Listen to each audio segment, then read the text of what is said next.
Welcome into Duval Daily, presented by GenJag.com. I'm Jordan DeLuga. Thanks so much for tuning in here on Thursday, December 19th. Got an interesting question for y'all. We're going to talk about it here on the show today. Should your Jacksonville Jaguars, your 3-11 Jaguars, your favorite football team, should they consider drafting running back Ashton Jeanty out of Boise State with their first pick in the 2025 NFL draft, wherever that ends up being? Right now, they're slotted to pick fourth. We've talked about that a little bit here. I would be surprised if they finish fourth because I think they're going to beat the Raiders. I think that they have a good shot of winning one of two against the Titans and Colts as well. And I'm not saying I want them to win those games. I think draft position is more important than winning some meaningless games at the end of this season, at the end of a regime, it looks like, at the very least, end of a coaching staff, right? So I think that asking this question is interesting for a number of reasons. Ashton Jeanty, running back out of Boise State, born in Jacksonville, Florida, moved around a bit, started playing football in Italy, I believe, Naples. Came back to the States to try to get some attention collegiately, played in Texas. Boise State was his best offer, went to Boise State immediately. Wasn't like the full-time starter as a true freshman, but immediately when he got on the field, you could tell that there was something special brewing. Then you get to his sophomore year, last year, 2022. Unbelievable season, and then this year, even better. And so Ashton Jeanty, as a prospect, like, what does he do well? He's 5'9", 215 to 220 pounds. He is a ball of muscle. He is explosive, like he's going to run in the 4.4s. You see him have just long run after long run after long run, and it's not just breaking tackles, which he does that at an extremely high level, but you see the explosiveness and speed to hit the outside edge and to pick up massive chunk gains. And then there's the vision, there's the patience, there's the ability to run from the gun, there's the ability to run from under center, gap, zone, doesn't matter. And tremendous lateral agility, tackle breaking ability, and then contact balance after he breaks the tackle to continue pushing forward. And he can break 2, 3, 4, 5 tackles in a single run. You've seen him do it against good competition as well. Not every game of his is against high-level competition, but he kept them in the game against Oregon this year. And, you know, you're going to get to continue to see him play some football here. So that's kind of who Ashton Jeanty is as a runner. Then you look at the fact that he also has a tremendous receiving skill set, not only the hands, but the ability to create separation. And also a tremendous pass blocker. This is the complete running back. He's got it all. He's a blue chip prospect for me. He's the number 2 prospect on my board. And when I make my board, I'm not accounting for positional value, right? Murray's getting a little excited talking about running back in the first round. I've said before, you don't do it. Don't do it, right? But this would represent a complete philosophical shift for the Jaguars offense. This is an offense under Doug Peterson that has been much, much more focused on throwing the football than running it. I think no matter how you look at it, from a coaching standpoint, in terms of the importance of pass protection compared to run blocking, from a play calling standpoint, they just pass the ball a lot more than they run. That's how they operate. And so if you're taking a running back, top 10, that is going to represent a philosophical change. You are going to become a team that wants to run the ball and run the ball often and dominate on the ground. And how do you become that football team? And does it make sense to try to be that team with the way things currently are in Jacksonville? From a personnel standpoint, the guys you're locked into, contract-wise, long-term, does that make sense? I think it could.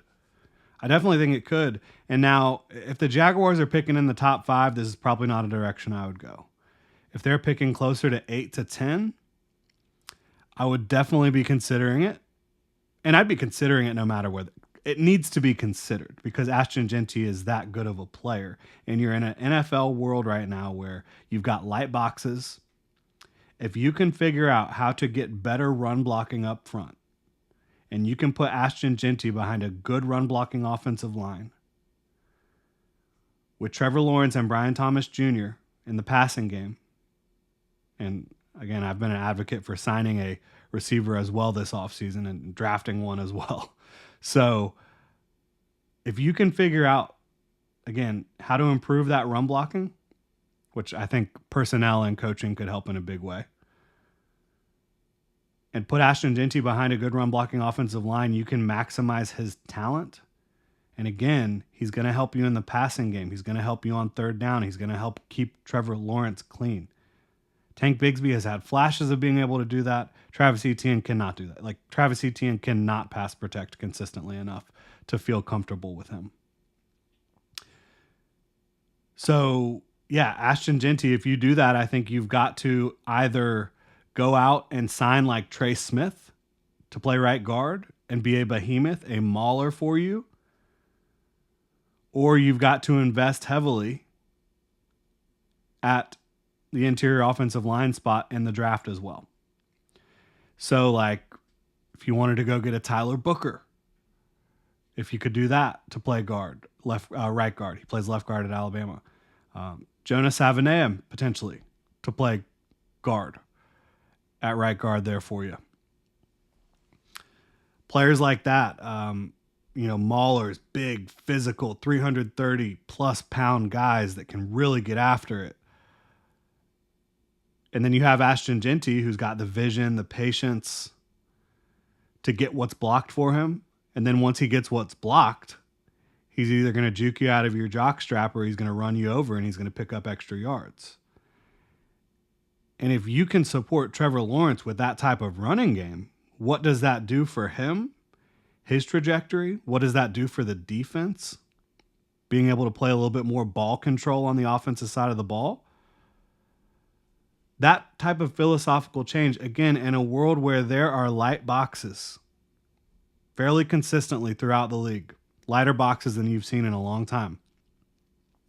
And in a world where defenses have to respect Brian Thomas Jr. and his ability to get deep and Trevor Lawrence and his ability to throw the deep ball. Get the play. I think that could really be fireworks. Obviously, you have to consider who's going to be the coach. Who's going to be the GM? We don't know at this point. Will there be changes? I think there will be, but I don't know. Shad Khan marches to the beat of his own drum. We've seen that time and time again. So even if there's reports that there's going to be changes, you don't know. But yeah, I think that you absolutely have to consider Ashton Jeanty. I'm not saying you have to take him. I'm saying that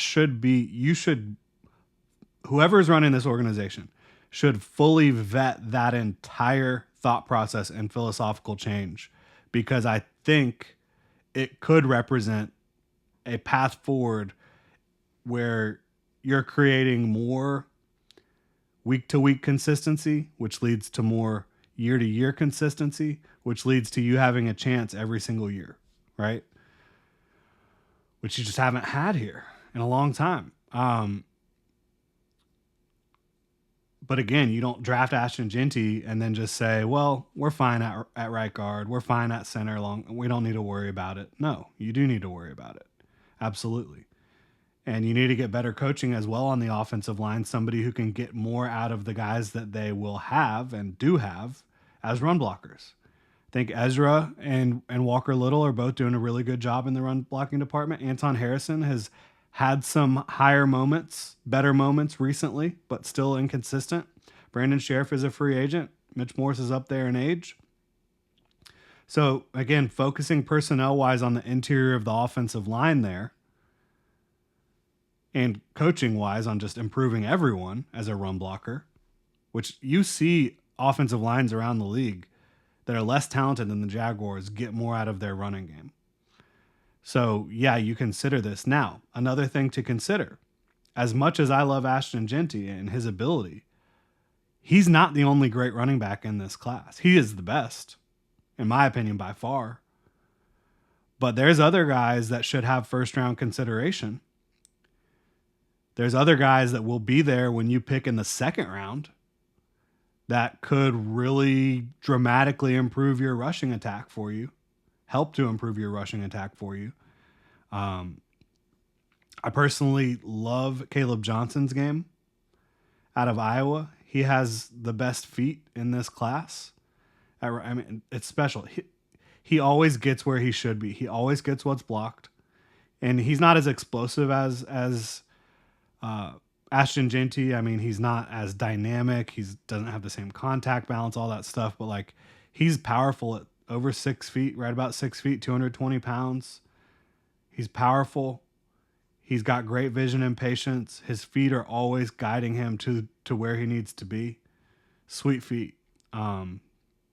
That's a guy that I think would dramatically change the Jaguars' ability to run the football, which again, I think is a cascading effect across the board for your football team. I love Travion Henderson as well.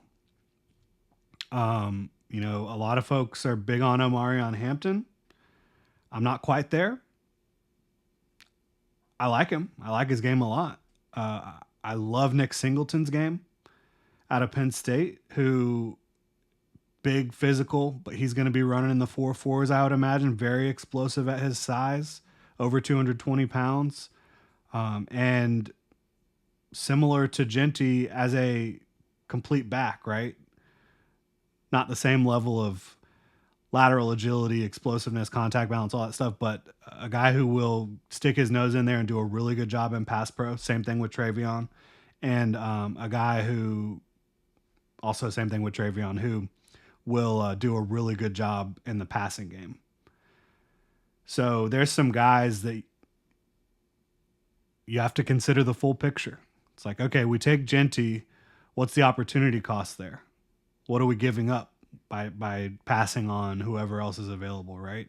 And then would it be wiser if you stack a first round pick that's like Mason Graham and then come back with Travion Henderson or Nick Singleton or Caleb Johnson on day 2 versus going and getting Jeanty and then whatever you get in the second round, third?